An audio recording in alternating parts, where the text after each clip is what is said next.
ये हमारे शिक्षा मनोविज्ञान या साइकोलॉजी का पार्ट 2 है। आज हम पढ़ेंगे मनोविज्ञान का विकास, जिसके अंदर आत्मा का विज्ञान पढ़ेंगे। मन का विज्ञान की जो परिभाषा किसने दी थी, मन का विज्ञान, उसके बाद चेतना, और लास्ट में आजकल क्या है, व्यवहार का विज्ञान है। आधुनिक मनोविज्ञान को क्या कहा जाता है, व्यवहार का विज्ञान, और इनके जनक वगैरह कौन है। उसके बाद पढ़ेंगे भारत में मनोविज्ञान का जो विकास किस तरह से हुआ था वो देखेंगे। मनोविज्ञान के अनुसंधान के चरण देखेंगे, मनोविज्ञान के लक्ष्य देखेंगे, मनोविज्ञान की शाखाएं, वो सका अगर टाइम मिला तो हम पढ़ेंगे आज शिक्षा मनोविज्ञान का अर्थ वगैरह कुछ पढ़ेंगे, इसकी उत्पत्ति किस तरह से हुई थी, किस तरह से। कल जो हमने पढ़ा था कि एबिंगहॉस थे ना, एबिंगहॉस, उसने कहा था मनोविज्ञान का अतीत बहुत लंबा है लेकिन इसका इतिहास क्या है, काफ़ी छोटा है ना। और डी एनिमा पुस्तक में अरस्तु ने मना दर्शन शब्द का प्रयोग किया था। कौन सी पुस्तक थी, डी एनिमा में। उसके बाद हमने पढ़ा था मनोविज्ञान की जननी कौन है, दर्शन शास्त्र है। और दर्शन शास्त्र से मनोविज्ञान को अलग किसने किया था, विलियम जोन्स ने किया था। ये कल के पाठ में हमने पढ़ा था। विलियम जोन्स की पुस्तक कौन सी थी, प्रिंसिपल ऑफ साइकोलॉजी, कई बार परीक्षा में आ चुकी है, 1890 में लिखी थी इन्होंने। और इन्होंने इसी को मनोविज्ञान की आधारशिला बनी थी। अमेरिका में मनोविज्ञान का जनक कौन है, तो विलियम जेम्स है। मनोविज्ञान शब्द का सर्वप्रथम प्रयोग किसने किया था, रूडोल्फ गोयकल ने किया था। 1590 में साइकोलॉजी नामक पुस्तक में किसने किया था, रूडोल्फ गोयकले ने मनोविज्ञान शब्द का सर्वप्रथम प्रयोग किया था। प्रयोगात्मक आधुनिक मनोविज्ञान के जनक कौन है, तो विलियम वुड है, जो आधुनिक मनोविज्ञान के जनक हैं। लिप्जिंग जो प्रथम प्रयोगशाला का जो खोली थी उन्होंने, किन्होंने, विलियम वुड ने लिप्जिंग नगर में। भारत में कौन सी प्रयोगशाला, इंशाल्लाह आज पूरा करने की कोशिश करेंगे कि हो सकता है आज हम भारत का भी इतिहास पूरा देख लें। और टॉक टू टीचर जो पुस्तक थी किनकी, DC बर्नलाइजर ने शिक्षा मनोविज्ञान का पिता विलियम जेम्स को कहा था। अब हम पढ़ेंगे मनोविज्ञान का जो विकास है वो है आत्मा का विज्ञान। ग्रीक यूनानी विचारक कौन थे, प्लेटो, अरस्तु, देकार्ते, इन्होंने आत्मा का विज्ञान कहा था। और देकार्ते ने तो शरीर और आत्मा को अलग अलग बताया था। 16वीं शताब्दी में शुरू और अंत तक सभी अस्वीकार किया गया। ये 16वीं शताब्दी में मनोविज्ञान को आत्मा का विज्ञान कहा। और आलोचना इसकी की थी रॉस ने की थी। आत्मा एक आध्यात्मिक, धार्मिक और काल्पनिक विषय है, ये कहा था रॉस ने। फिर आत्मा को त्याग दिया मनोविज्ञान ने, तो फिर किसको माना गया, मन का विज्ञान। किसको, मनोविज्ञान को मन का विज्ञान कहा था पैम्पोलॉजी, और थॉमस रीड ने कहा था। पैम्पोलॉजी इटली के निवासी थे। इनका जो समर्थन किया था वो जॉन लॉक ने किया था। थॉमस रीड बर्कले का भी समर्थन था इनके साथ। और फिर आलोचना इसकी की थी, मन है ना, मन वह अमूर्त और निजी है, क्या है, निजी है। हम दूसरों के मस्तिष्क को या मन को नहीं जान सकते, मन अंतर्मुखी होता है, इसलिए कहा कि मन का विज्ञान भी मनोविज्ञान नहीं हो सकती। तो लास्ट में अब कहा चेतना का विज्ञान। तो चेतना का विज्ञान है वो कहा, इस यहीं से मनोविज्ञान स्वतंत्र विषय के रूप में इनकी उत्पत्ति हुई। यानी कि यहाँ से मनोविज्ञान को अलग विषय तो माना गया, लेकिन यहाँ चेतना का विज्ञान कहा गया, और 19वीं शताब्दी में माना गया था इनको।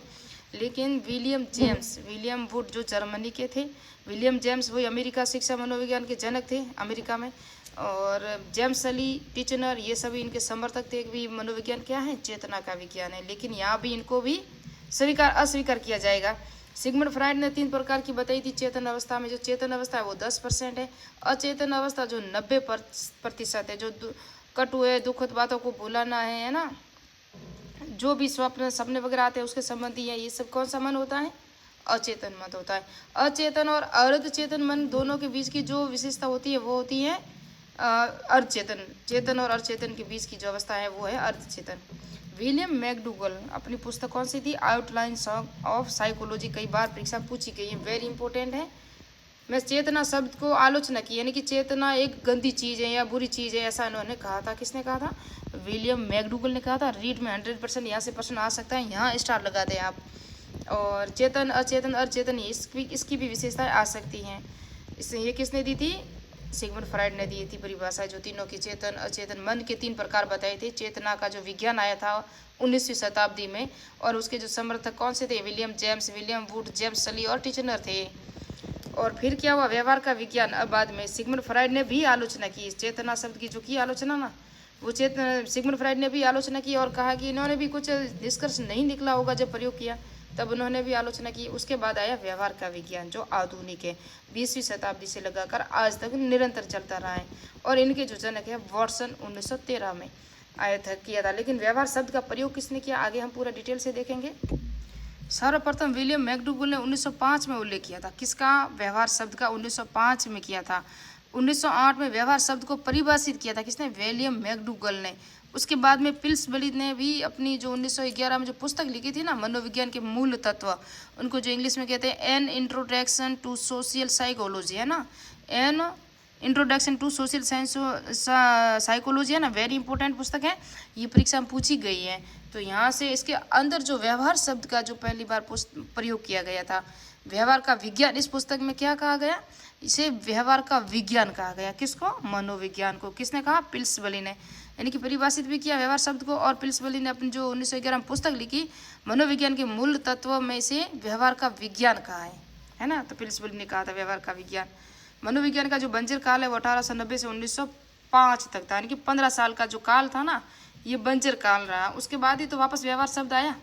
1913 में वॉटसन ने मनोविज्ञान को व्यवहार का निश्चित और विशुद्ध विज्ञान का, ये भी कल जो है ना सितंबर 2025 में सेकंड ग्रेड का एग्जाम हुआ है, वहाँ भी प्रश्न आ चुका है। तो विशुद्ध विज्ञान किसने कहा है? वॉटसन ने कहा है। किसको? मनोविज्ञान को। कब कहा? 1913 में स्पष्टीकरण किया है इसका, जो विशुद्ध विज्ञान है। वॉटसन ने व्यवहारवाद संप्रदाय का जनक भी कहा जाता है। तो व्यवहारवाद संप्रदाय के जनक कौन है? वॉटसन है। व्यवहारवादी वंश कर्म में कम विश्वास करते हैं, ये वंश कर्म में विश्वास नहीं करते, ये वातावरण पर अधिक विश्वास करते हैं। वंश कर्म यानी कि आपका डीएनए, कि आपके पिता किसान है तो आप भी किसान रह जाओगे, आपके पिता डॉक्टर है तो आप भी डॉक्टर बनने की कोशिश कर सकते हो, या हो सकते होगा, होता नहीं है क्योंकि ये वंशानुगत नहीं है, आप कृषि वंशानुगत कर सकते हो।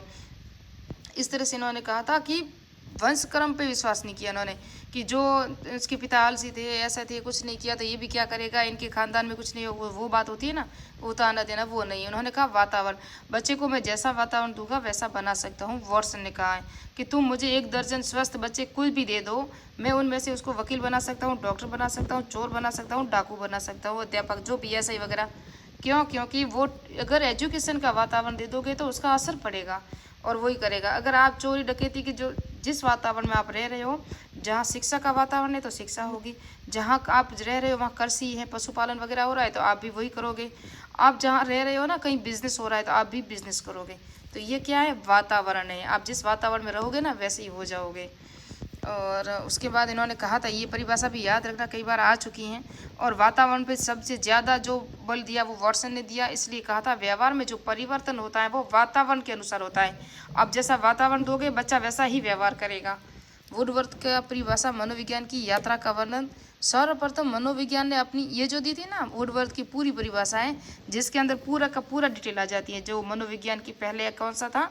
आत्मा का विज्ञान, फिर मन का विज्ञान, फिर चेतना का विज्ञान, फिर व्यवहार का विज्ञान, है ना। आधुनिक क्या है? व्यवहार का विज्ञान। चारों को जोड़ के एक परिभाषा दी थी वुडवर्थ ने, और ये परीक्षा में कई बार पूछी जा चुकी है। तो सर्वप्रथम मनोविज्ञान ने अपनी आत्मा को त्याग दिया, फिर इसने अपने मन का त्याग किया, यानी कि मन मस्तिष्क का जो दिया था ना विकास था, दूसरी परिभाषा थी मनोविज्ञान का दूसरा चरण। फिर चेतना को भी अस्वीकार किया, अब वो व्यवहार की विधि को स्वीकार कर रहा है, यानी कि आधुनिक में कौन सा है? व्यवहार का विज्ञान है मनोविज्ञान। तो ये विकास का इसका चरण था, मनोविज्ञान के विकास के चरण थे।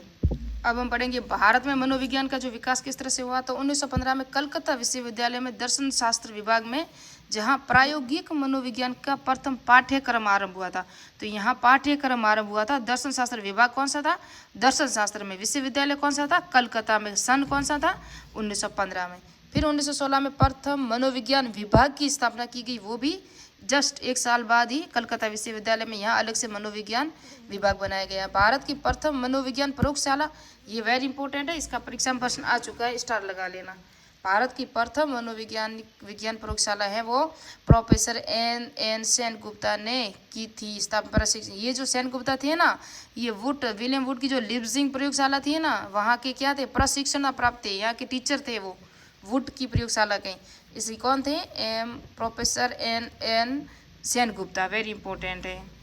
और उसके बाद है दूसरी मनोविज्ञान की प्रयोगशाला डॉक्टर MV गोपालास्वामी ने 1924 में मैसूर विश्वविद्यालय में स्थापना की थी।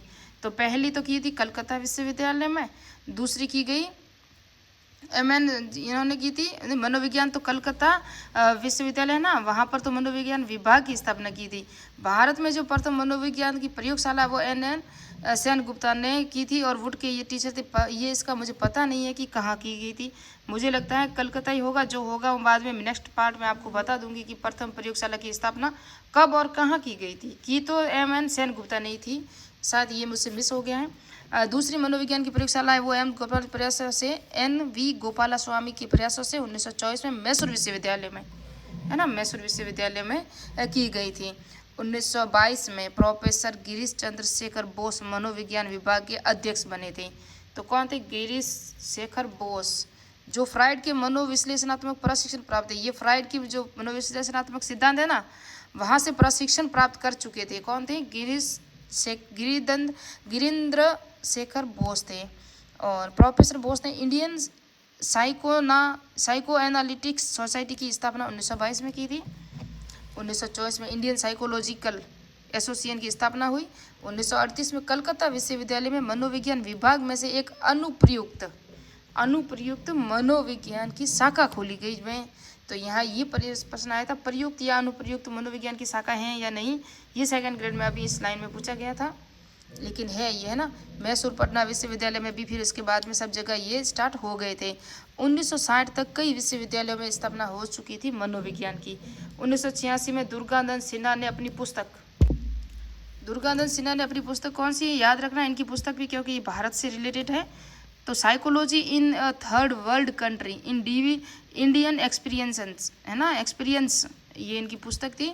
ने भारत को सामाजिक विज्ञान के रूप में आधुनिक मनोविज्ञान के इतिहास को खोजा था उन्होंने।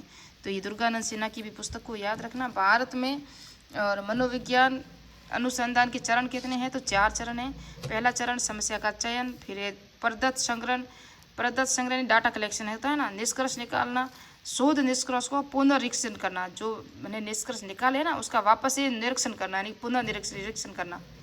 मनोविज्ञान के लक्ष्य 3 हैं, वेरी इंपॉर्टेंट है, मापन, वर्णन, पूर्वानुमान और नियंत्रण, फिर है व्याख्या। तीनों को याद रखना, ये मनोविज्ञान के लक्ष्य हैं।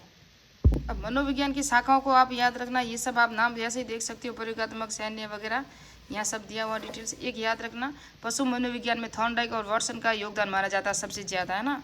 और ये मानसिक रोगी का जो अध्ययन किया जाता है वो असामान्य मनोविज्ञान में किया जाता है। तो ये सभी थी डिटेल। और क्रियात्मक मनोविज्ञान में शिक्षा, व्यावसायिक, धर्म, सभी का भी वर्णन किया जाता है। तो ये सभी शुद्ध मनोविज्ञान है, प्रौढ़ मनोविज्ञान है, बाल मनोविज्ञान है, औद्योगिक, नैदानिक, अपराध, विकासात्मक, व्योम यानी कि अंतरिक्ष वाली, किशोर मनोविज्ञान सभी हैं। कल से हमारा ये पार्ट स्टार्ट होगा, तो कल से स्टार्ट करेंगे। मिलते हैं नेक्स्ट पार्ट।